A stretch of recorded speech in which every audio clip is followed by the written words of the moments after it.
नमस्कार, daily line के news file bulletin में आपका स्वागत है और मैं हूं आपके साथ शांभवी प्रभाकर। इस बुलेटिन में हम आपको बताएंगे आज पेश हुए अंतरिम बजट में सरकार ने क्या बड़े फैसले लिए हैं। इसी के साथ बताएंगे हेमंत सोरेन को कितने दिन की न्यायिक हिरासत में भेजा गया है। साथ ही बताएंगे मुस्लिम पक्ष ने क्यों बुलाई है दिल्ली में बैठक। लेकिन उससे पहले एक नजर डालते हैं आज की हेडलाइंस पर। निर्मला सीतारमण ने पेश किया अंतरिम बजट। टैक्स स्लैब में नहीं हुआ कोई बदलाव। 3 करोड़ लखपति दीदी बनाने का रखा टारगेट। पीएम मोदी ने बजट को बताया मजबूत भारत की गारंटी का बजट। अखिलेश ने कहा यह भाजपा की विदाई का बजट है। एक दिन की न्यायिक हिरासत में भेजे गए हेमंत सोरेन राज्यपाल से शाम को मिलकर सरकार बनाने का दावा पेश करेंगे चंपई सोरेन। व्यास तहखाने में पूजा की इजाजत देने वाले फैसले के खिलाफ हाईकोर्ट जाएगा मुस्लिम पक्ष। हिंदू पक्ष ने दाखिल की कैविएट। आज शाम मुस्लिम संगठन ने बुलाई दिल्ली में बैठक। पहाड़ों पर बारिश के साथ बर्फबारी ने बढ़ाई ठंड। दिल्ली एनसीआर में लगातार दूसरे दिन बारिश। अभी कुछ दिन नहीं मिलेगी राहत। अब बात करते हैं आज की पहली खबर की। वित्त मंत्री निर्मला सीतारमण ने आज गुरुवार 1 फरवरी को मौजूदा मोदी सरकार का आखिरी बजट पेश किया।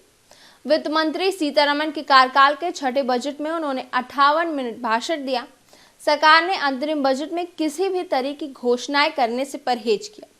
बजट में 4 सेक्टर्स पर फोकस रहा, जिसमें गरीब, महिलाएं, युवा और किसान शामिल।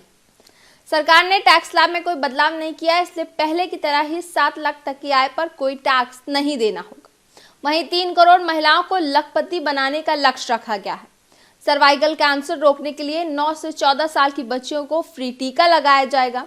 दूसरी ओर सभी आंगनबाड़ी और आशा कार्यकर्ताओं और हेल्पर्स को आयुष्मान भारत योजना के दायरे में भी लाया जाएगा। बात करते हैं दूसरी खबर की। वित्त मंत्री निर्मला सीतारमण ने मोदी सरकार का अंतरिम बजट पेश कर दिया है। वित्त मंत्री ने बजट भाषण में कहा कि हमने अंतरिम बजट की परंपरा को जारी रखा है।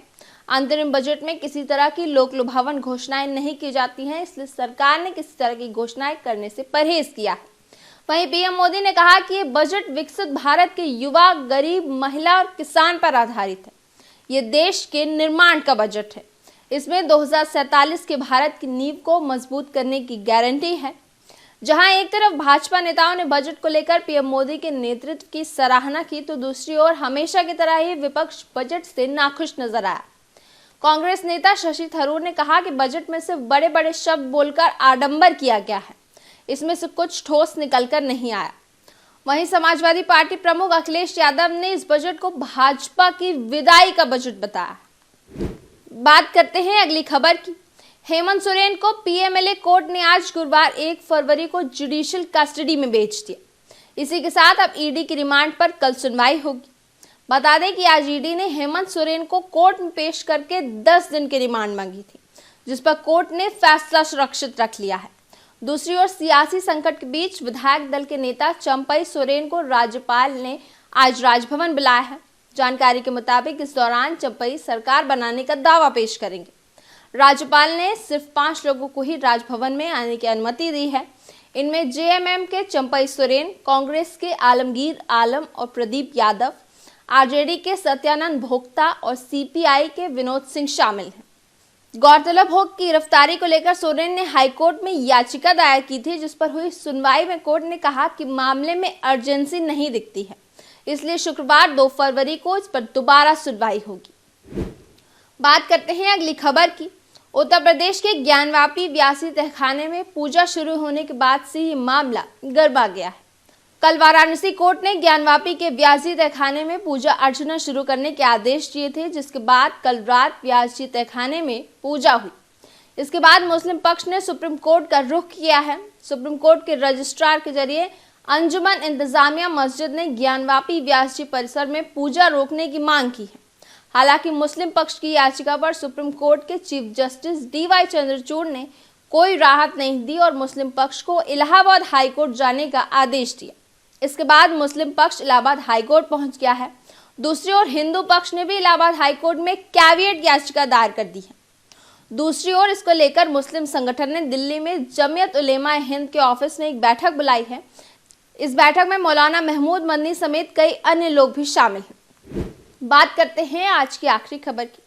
जनवरी खत्म होते ही मौसम का मिजाज बदल गया है। दिल्ली एनसीआर में गुरुवार 1 फरवरी को लगातार दूसरे दिन बारिश हो रही है।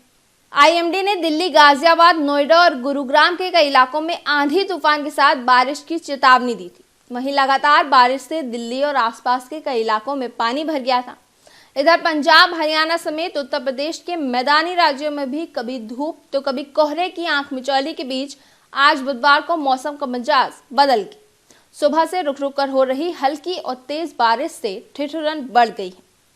डेली लाइन के इवनिंग न्यूज फाइल बुलेटिन में बस इतना ही। बने रहिए डेली लाइन के साथ।